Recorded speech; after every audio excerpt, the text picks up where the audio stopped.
faith. Well then, It will have no other purpose, will it? surely there's no need to make any decision on the decision we made last year.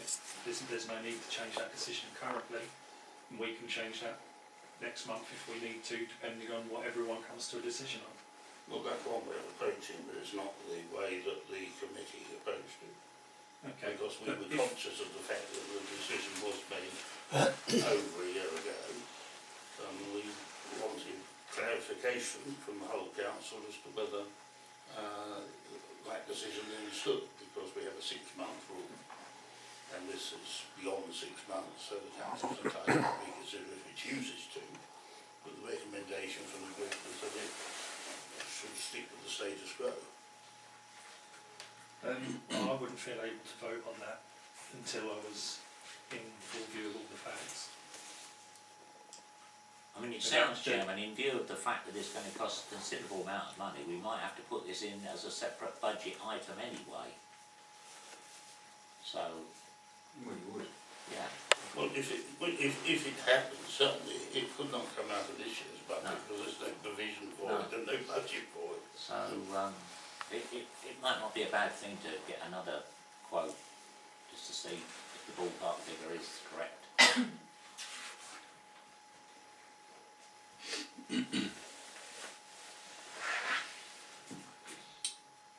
But as I'm quite prepared to go along when we stick with what we said before. Right, that we wouldn't, at this present time, right, we wouldn't spend, right, any more money on the pavilion. And I'll go along with that. I'm sorry, I've got to go along with the recommendation from the group that looked into it. So, Well, we've got a proposal that we defer until everybody has seen the asbestos report, if that's correct, I understand it. That we actually get an additional quote for the removal of asbestos. We consider the safety aspect of our own employee who may enter the building at any time. That suitable notices are erected in there to prevent anybody cutting, screwing or affixing anything to walls that may endanger them. And that we may have to place in the budget for next year a sum for remedial work to take out the asbestos. That's the recommendation as I understand it in a nutshell. Basically, It yes. covers Yeah, most thank you. things, doesn't it? right. So that's very much a one-off, is what I was arguing, that we are not committing ourselves to other capital expenditure No. now. Okay. That is the position of the council, Yeah. which I was asking, or the group was asking for it to be reiterated. Yeah. On the issue of the asbestos, I'm perfectly happy to go along with. So that come back in December. Right, so let's get the first one out of the way. Then I'm quite happy to go along with the recommendation from the group that we don't spend any more money on the pavilion, capital money. Alright, all in favour of that? Well, that's at this time. Yeah, at this present time. But if we pass that tonight and we then have a recommendation that says you should do something, you should put something in the budget under the 6-month rule, you've knocked yourself out. You know, I am separating. No, separating. I'm separating any expenditure on an asbestos survey result Right, okay. from other capital There expenditure. was an outstanding order that says I thought there was that no we bullying. can revisit the decision within 6 months if 2 councillors were to sign a statement I hear asking to. So I think that, Councillor Tilson saying, as a general principle, we won't spend anything on the building, but if it's specific to asbestos, will enable us to do that and put money in the budget. That's exactly what I'm saying. Yeah, well that's still, our prop still stands, I think, on that. Yeah. Should we vote, are we happy with that? Yeah. Well, that's, You know, I'm quite happy with that. You? that's a revised recommendation. I'm Yes. accepting the We've also got a possibility. proposition that goes with it. I'm happy to vote for that one, but with Right. Are you, Merlin? I'll abstain from that. Right, that's 3, 4, 1 abstention. Right. and then I'd like a vote on this other proposition. That's right. Well, the report should go to all Yeah, councillors and that they Are you can happy with that, Chairman? Yeah. make an informed decision. Yeah, the report will go to councillors and it'll be on the next meeting for council to discuss. Okay. I'm happy to move that. Yeah. I'll accept that. Yeah. Okay. Okay. Yeah. Right, that's that one. Right, then we move on to the children's entertainment, and we've had a very good press this year, particularly, and lots of people have commended us for doing it. And so, perhaps unsurprisingly, the group is recommending that we engage the same team again next year, for the same period. I'd like to make a point on this one. This would be the second year in a row I've made this same point. That I would like to suggest that instead of resting on our laurels and just doing the same thing over and over again, that we at least look at the opportunity of offering a variety of entertainment and looking at possibly speaking to more entertainers and breaking up the sort of periods that certain entertainers would take on.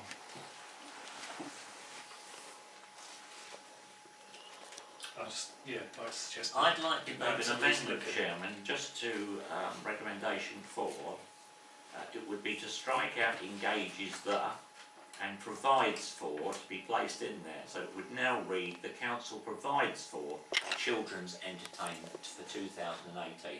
That's not to prescribe the people who've done excellent work this year and have also been very strongly behind Turn the Tide. As well. You know, I think they've done wonderful work. They've done fantastic. Yeah, they have. Really So I would just amend that so that the council provides for children's entertainment for 2018. That gives us right up until August next year to decide what type of entertainment the providers would provide. No, I don't, with the proviso, it wouldn't give us up to August next year, because they're so popular that they need to be engaged rather earlier than that. I just think I would be very disappointed if they weren't engaged again. I think particularly, Chairman, as they've worked so hard, free for gratis for Turn the Tide, that I think it's a way of saying thank you to them. They are locally based, they know our needs, they seem to have fulfilled a real purpose. I just think that reads better. I'm quite happy to have it read that. So I'll note that as an amendment. Okay, Are you prepared to accept that? all in favour then? Let's show, that's unanimous, thank you. Right, now the next one, yes, the vexed question of the deeds. And we really do need closure on this, and so we came to the conclusion that we'd like a letter to be sent to the owner of the neighbouring property regarding the pre-emption agreement to the council's premises, and the valuation be undertaken by the district valuer.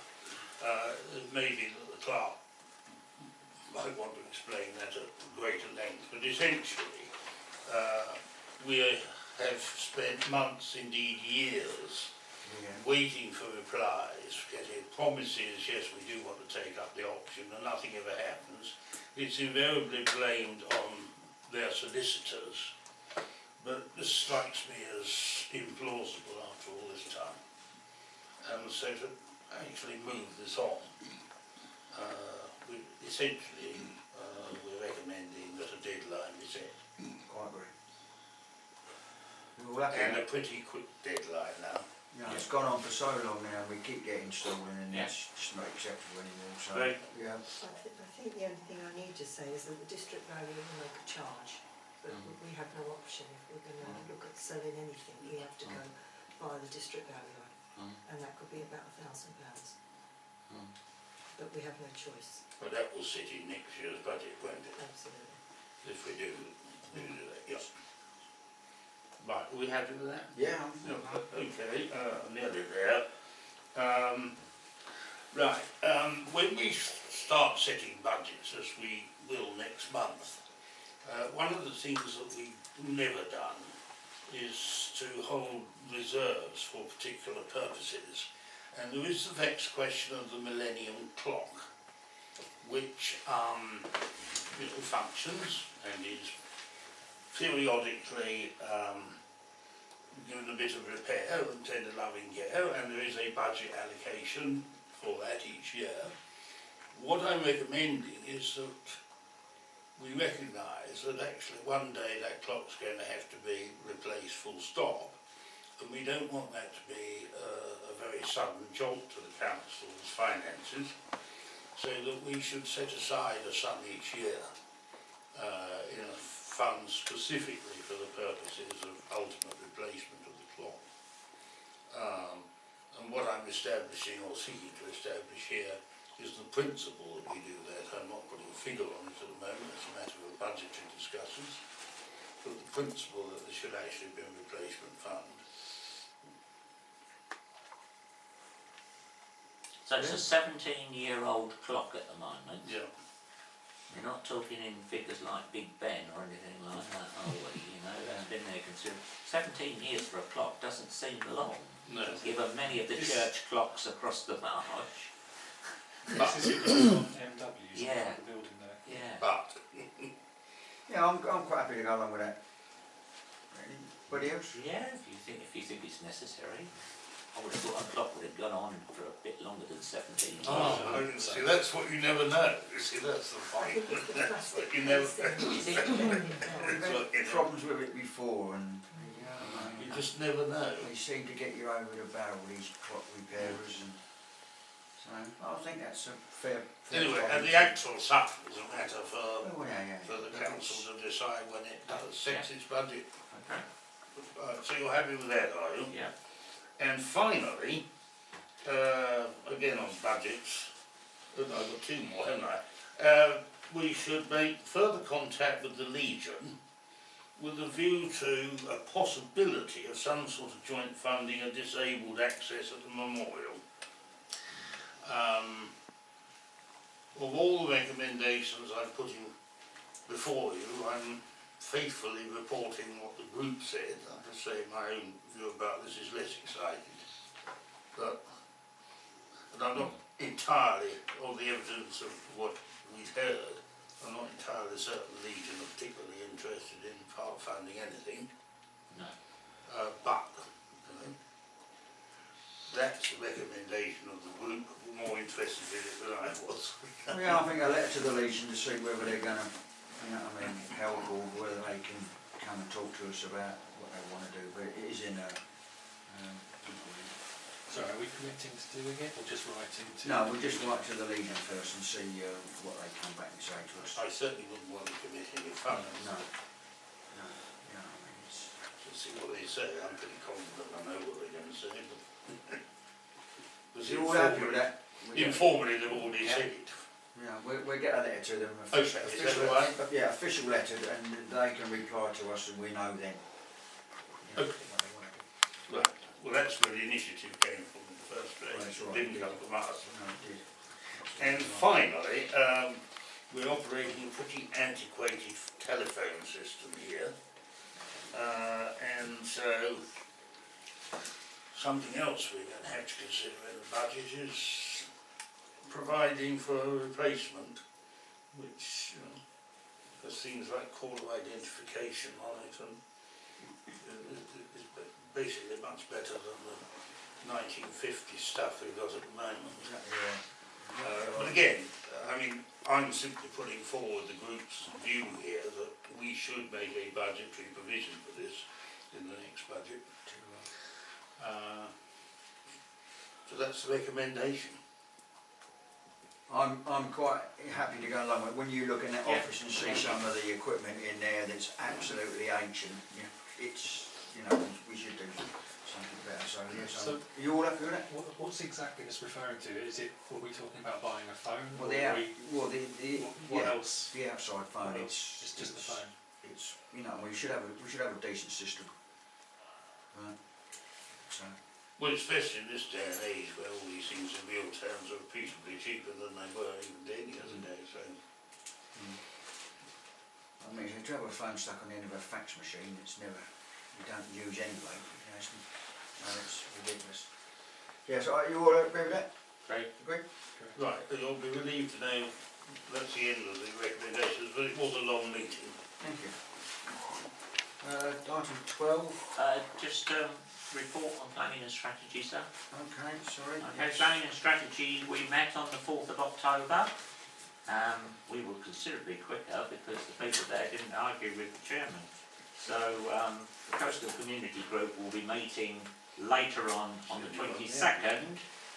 That's just after we've had a previous meeting the hour before about the arrangements to celebrate the end of hostilities in 1918.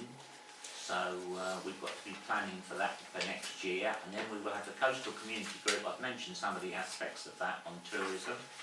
One of the things that we're bringing forward, you can see in our recommendations, is that the Paul Nash Seawall Trail be inaugurated. Now this is something I've been looking at with Andrew Ashton, one of our trustees on the Martello. Most people will know, I hope, that Paul Nash came here following recuperation following the Great War, when he was gassed and various other things, lived in the villages for several years and painted several pictures along our seafront, which are well-known pictures. There was a retrospective last year in London.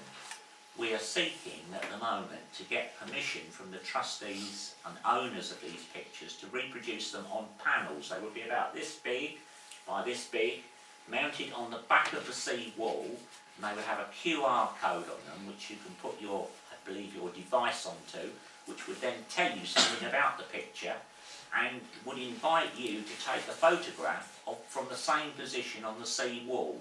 So it would be something about the cultural heritage of the village, its expansion into, you know, we've got Edith Nesbit, we've got Dr. Sin. Well, this is an artist who came here, Paul Nash, painted several pictures. I think there are about 6 panels in all we want to put along the front. Well, we will have to do some investigation. Andrew Ashton is already in consultation with an expert in this field about the panels and about release of the copyrights and things like that. But we do need some funding. So we're asking for an initial budget of 2,000 to go down this route. They will be permanent fixtures on the sea wall, and we hope that it will attract people who come and do the heritage trail. That will be more things to see out of season. We really ought to make more of these people who lived in our village and contributed to our village. So I'm hoping that people will perhaps go away and have a look at Paul Nash on the internet, find out that he's very fine English watercolourist, went to live in Iden near Rye and then went to St Ives later on, but he brought other people down here. It's part of the cultural heritage of our village, and I believe it's something we can put on our Fifth Continent website.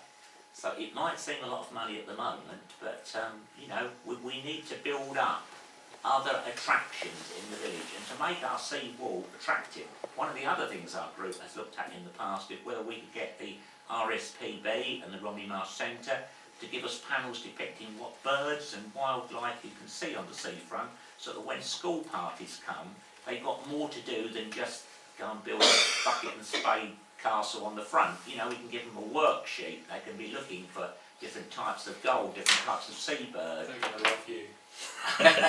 Teachers will. They'll love me. So this is one of the things that we're trying to do. It all comes out of the Coastal Community Group, where we were asked to expand and exploit our economic potential in terms of tourism. So I would ask that the minutes be approved under item 1. The capital expenditure for next year, £2,000 be allocated towards the Paul Nash Seawall Trail. We're seeking to get approval from Shetway District Council and the Environment Agency about the placing of the boards, and that we liaise with the other town councils that I've mentioned under the Romney Marsh Forum, and it sounds as if we're going to be successful for the leaflet. So I beg to move. Okay. All agreed? Yeah? Yep. Well done. Thank you. Is that it? That's it, sir. Thank you very much. Right, to item 12, recreation grant. Thank you. I just want to inform you that we've had a request from Mr. Berger, who wishes to use the ground for football practice, to have a knock around and trying to get a team together. But his request is, would the council consider permanently installing the goalposts so the lads can just turn up and use, because they find it an inconvenience to just put the posts up each time they wish to practice. I said I would ask you. Yeah, I consider that. the council did remove them about 10 years ago because they got vandalised all the time. Right. And that's why they remain down until people want to use them. But, you know, I said I would bring the question to you. I can see that where Mr Berger's coming from, and I've also been up there and seen other children up there kicking a ball about and everything. I personally haven't got a problem, but if they go up and they get vandalised, then that's it. They will not be replaced. Simple as that. If the word goes out round the village that they're going to be there and people can go up and have a kick about with a goal there, so be it. But if they get vandalism or broken, that's it. So if the word's got to go round, respect it. And I'm quite happy to leave them up. Presumably they're full-size adult FA goal Yeah, posts. And we're talking about juniors, aren't we? No, well, Mr. Well, no, Berger they're- is about They're 18 normally, plus, I mean, 18 I've plus. got previous experience at youth football teams, not actually being involved, but watching them, you know. And normally they're scaled down theirs Yeah, because that's for the little you ones. wouldn't want a 12-year-old trying to dive, you know, in an adult goalpost. Well, I don't know, they do now, Richard. Do they? Yes, they do. Oh, right. But yeah, I mean, that's my feeling about it. And But the only point is, if you leave goalposts up, it just gets very muddy. It's a very churned up pitch up there. Do you remember last year? It was so bad we couldn't even cut the grass because it was water. well, that's right. But I think that If we put them up in one place, does that mean that it just turns into a sea of mud? Or do we need to move them around? Obviously, the people that, you know what I mean, will have to use their common sense, won't they? And if it's that churned up, then they wouldn't be able to kick the ball there anyway. This is not nets in them, is it? No, I'm not proposing putting the nets up No, at all. I'm just no. proposing to put up the bars. frame, Okay. the bars. Well, I'm happy with You know, that. and if they do have a match, then they can get the nets Yeah. whenever and put up. But So they're going to play on a full-size pitch with goals either end? well, mate, Well, I've tried to get that They'll from be worn Mr. out, Berger, won't and even our groundsman had a word with him today, if he wanted the 2 posts up or Yeah. just the 1. Yeah. And he's a bit undecided, so Mhm. I was hoping to give you a bit more information, but we haven't got a full proposal from him yet. But Perhaps we should wait until we have then. It could be nothing. Well, I'm happy to This is agree. going to need to be I'm happy to agree in marked out. principle, Chairman, and that we delegate to the clerk after talking to the groundsman. If they want to, and we can put 2 up, I'm happy to go along with that. If they just want 1, go for 1. I'm quite happy. If it keeps kids off the street, Yeah, Well, and I'm thinking that, you know, it's going to be one of the few things that we can offer that is going to encourage exercise yeah, in the village. yeah. I would be quite happy to propose that we put both Both of them up. up permanently, regardless of whether he would like both up or not, just to encourage more people to use them, hopefully. I And- would hate for them to be vandalised. and if they get vandalised, they're not replaced. That is my proposal, not just put them up. well, they're very expensive. Well, I know. Between 1 and 2. So that is mine to say that Okay. we're prepared to put them up and leave them up, but if they get busted or broken or damaged, that's it. We cannot, well, we won't, right, keep spending out money to get them repaired and put back up again. So it'll be down to the people, and the word will have to go round like it does, Okay. that, you know, it's there for you, for enjoyment, as you said, quite right, you know, might get a few lads up there having a kick about, but, you know, I think you've got to risk some things Yeah. sometimes. you agree with that?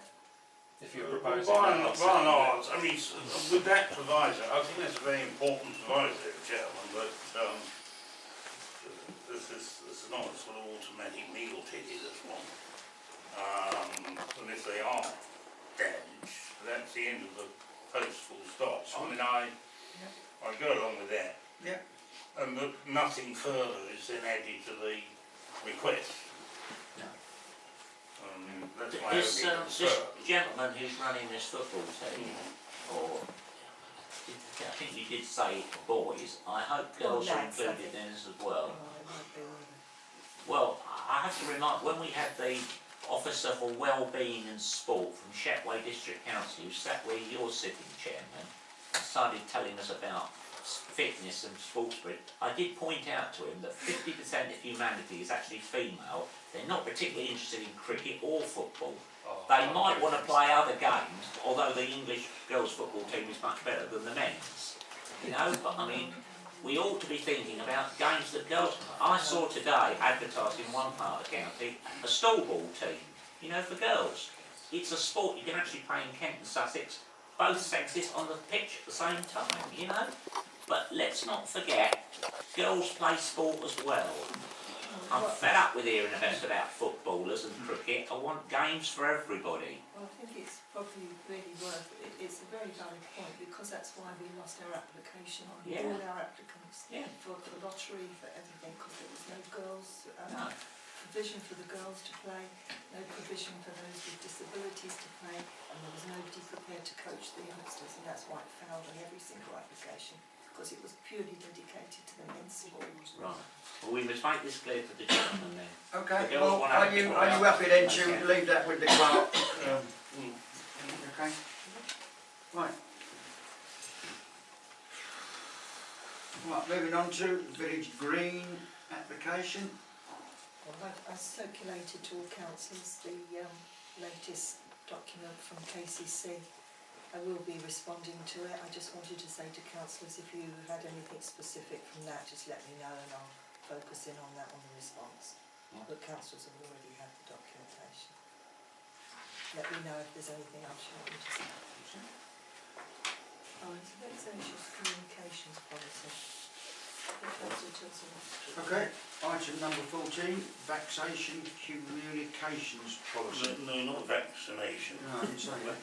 Vaccination. Vaccinations. Right, I can't claim that this is particularly original in that other local town and parish councils have adopted the same thing, because obviously we live in a world in which fake news has become really quite important, and we seem to live in a much more personalised world as well. And to that end, a number of councils have devised, using guidance from CALC and other organisations, to give it its full name, a vexatious, malicious, discriminatory and frivolous communication policy. And the aim of the exercise is to preserve at all costs the legitimate inquiry, the legitimate request, the legitimate suggestion, but to cut out the persistent, where the same question is repeatedly asked, and the more frivolous or personalised communications in whatever form they take. This policy has most recently been adopted in New Romney, and based in large part but not exclusively on what they have done, I think it would serve us well as in addition to that. And there is a draft proposal which I would hope our clerk would circulate to all councillors for their consideration. Not here tonight. I'm just introducing the idea here tonight. And I would ask for this to be then an agenda item for either the December meeting or the January one. I mean, the December one would be very tied up with budgets and the policy. I don't think this requires any budget at all. But I'd be intrigued if councillors would kindly read and digest that and come up with their views and suggestions on it.